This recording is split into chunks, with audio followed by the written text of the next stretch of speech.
poderia imaginar aquilo. E aí aqui no capítulo 42, podemos dizer assim, aqui está escrito assim: os irmãos de José no Egito. Eu poderia dizer as voltas que este mundo dá. Porque veja, pasmem, vamos lá, vamos ler aqui calmamente. Quando Jacó soube, estava fome, estava uma seca terrível. Quando Jacó soube que no Egito havia trigo, disse a seus filhos: por que estão aí olhando uns para os outros? Disse ainda: ouvi dizer que há trigo no Egito. Desçam até lá e comprem trigo para nós, para que possamos continuar vivos e não morramos de fome. Assim 10 dos irmãos de José desceram ao Egito para comprar trigo. Olha o sonho. Se lembra do sonho de José? Presta atenção. Foram lá, desceram ao Egito para comprar trigo. Jacó não deixou que Benjamim, irmão de José, não tinha nada a ver com a história ainda, Benjamim, irmão de José, fosse com eles, temendo que algum mal lhe acontecessem, porque Jacó estava ainda, como é que se pode dizer, traumatizado, né? Só tinha José de Raquel. José e Benjamim são filhos de Jacó com Raquel, Israel com Raquel.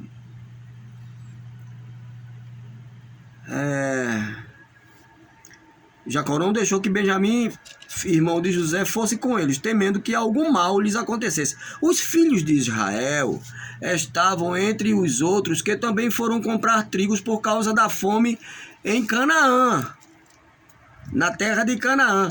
José era governador do Egito e era ele quem vendia trigo a todo o povo da terra. Por isso, quando os irmãos de José, olha, lembra do sonho, gente? É no capítulo 37, se eu não estou enganado, capítulo 37, deixa eu ver aqui a Bíblia, olha aqui. Capítulo 37, versículo, rapidinho aqui. Versículos 5, 6 e 7. Capítulo 37, versículos 5, 6 e 7. Que José teve um sonho. Vê só, vamos aqui.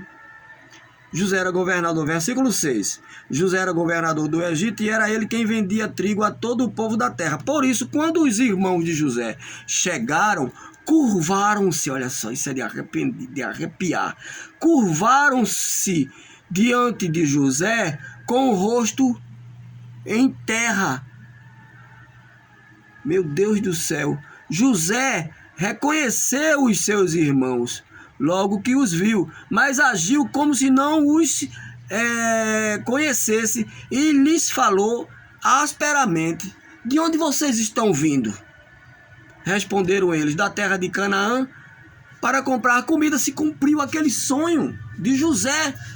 Capítulo 37, versículos 5, 6 e 7, que eles, nós vamos nos encurvar, cumpriu-se aqui. Sei lá quantos anos, José estava com 17 anos, 30, né? Então uns 35 anos, José estava aqui com 35 anos, tirando menos 17. Quanto tempo para que isso se cumprisse? E se cumpriu.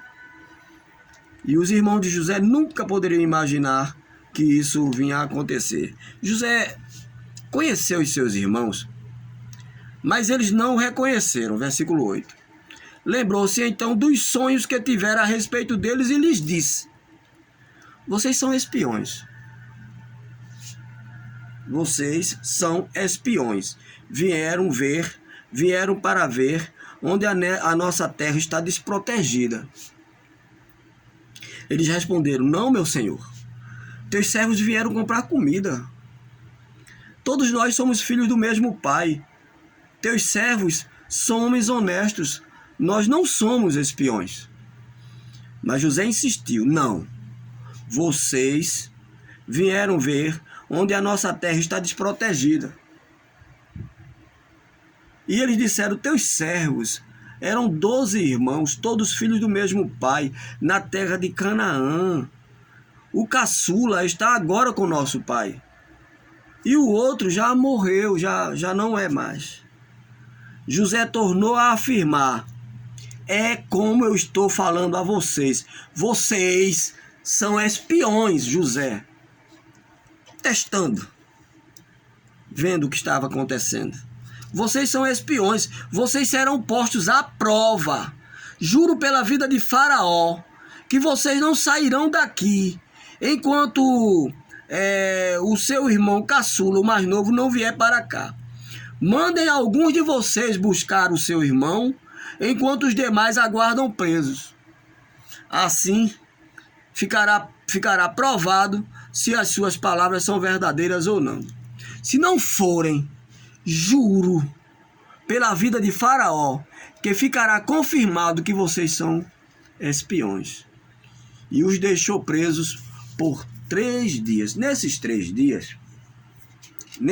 dias houve uma mudança aqui no plano de José, que ele disse assim: vão ficar aqui, vai um de vocês ou alguns de vocês, e uma parte vai ficar. Mas naqueles 3 dias ali, eu acho que ele pensou no pai dele, pensou em Jacó, e Raquel já era falecida, né? Ela faleceu no nascimento de Benjamim. E aí ele ficou mais quebrantado com os seus irmãos. 3 dias. No 3º dia, versículo 18, José lhes disse: eu tenho temor de Deus. Se querem salvar sua vida, façam o seguinte: se vocês são homens honestos, deixe um dos seus irmãos aqui na prisão, enquanto os demais voltam levando trigo para matar a fome de suas famílias. Tragam-me, porém, o seu irmão caçula, para que se comprovem as palavras e vocês não tenham que morrer. Eles se prontificaram a fazer isso e disseram uns aos outros: certamente a consciência deles, aquilo nunca foi, aquele acontecimento de terem vendido José lá para os mercadores, nunca saiu da cabeça deles, nunca saiu. Veja só. Eles se prontificaram a fazer isso e disseram uns aos outros: certamente estamos sendo punidos pelo que fizemos a nosso irmão. José estava escutando. Vimos como ele estava angustiado quando nos implorava por sua vida, mas não lhe demos ouvido. Nunca sai, gente. Tem que ter um acerto, um conserto. Em algum momento da vida, se você tem algum problema, se você tem alguma angústia, algum sofrimento, alguma coisa que você fez no passado, peça a Deus. Se você acha que a pessoa a quem você magoou não vai querer ouvir o teu pedido de perdão, peça a Deus que Ele providencie uma forma de você consertar isso, que Ele dá. Ele faz. Ele está fazendo aqui? Quantos anos se passou isso? Deus é perito em fazer esse tipo de coisa. Arrependam-se enquanto é tempo. Eles se prontificaram a fazer isso e disseram uns aos outros: certamente estamos sendo punidos pelo que fizemos a nosso irmão. Vimos como ele estava angustiado quando nos implorava por sua vida, mas não lhe demos ouvidos. Por isso nos sobreveio, ou nos está sobrevindo essa angústia. Rubem respondeu: eu não lhes disse que não maltratassem o menino José, com 17 anos, sei lá quantos anos atrás. Mas vocês não quiseram me ouvir. Agora teremos que prestar contas do seu sangue. José estava escutando. Eles, porém, não sabiam que José podia compreendê-los, pois ele lhes falava por meio de um intérprete. Tinha um intérprete ali. José não falou na linguagem, no hebraico, mas entendia. Nisso José retirou-se e começou a chorar. Mas logo depois voltou e conversou de novo com eles. Então escolheu Simeão e mandou acorrentá-lo aos olhos deles. Passagem 2 do capítulo. A volta para Canaã. José devolveu o dinheiro deles. Pensou na família. Talvez pensou que tivessem com necessidades lá. Em seguida, José deu ordem para que enchessem de trigo suas bagagens, devolvessem a prata de cada um deles, colocando-as nas bagagens, e lhes dessem mantimentos para a viagem. E assim foi feito.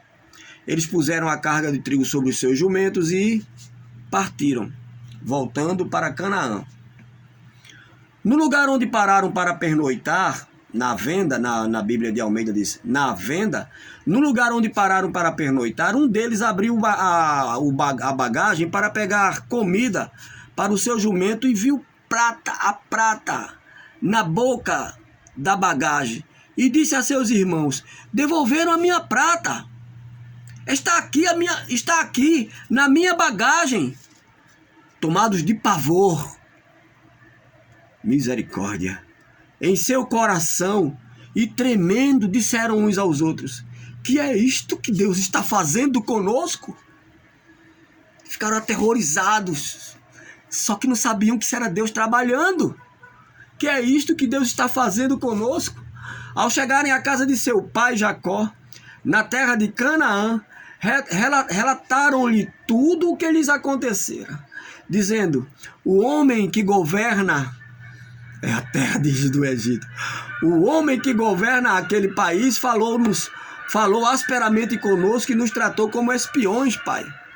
Pai, ele não confiou em nós, na gente, mas nós lhes asseguramos que somos homens honestos e não espiões.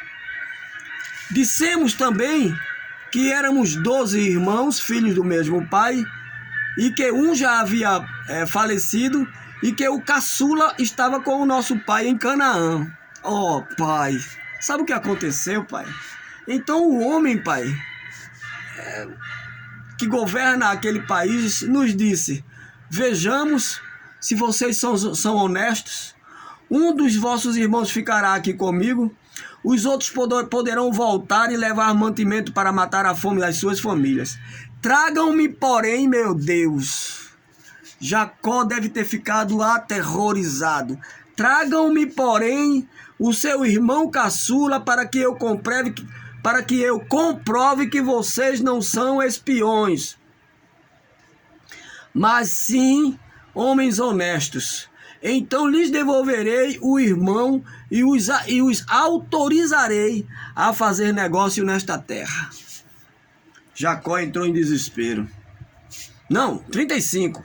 Ao esvaziarem as bagagens, dentro da bagagem de cada um estava a sua bolsa cheia de prata. Quando eles e seu pai viram as bolsas cheias de pratas, ficaram com medo. Uma cilada, pensaram assim: isso é alguma armação. E disse-lhe seu pai Jacó: vocês estão tirando meu filho de mim. Já fiquei sem José, e agora sem Simeão, e ainda querem levar Benjamim.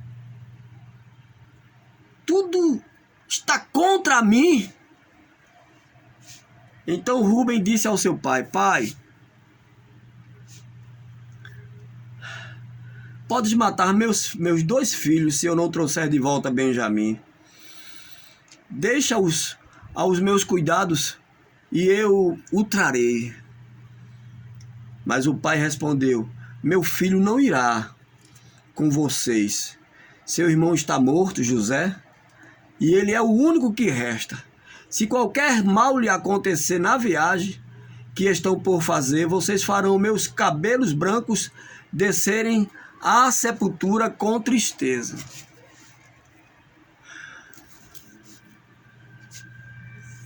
Shalom Adonai.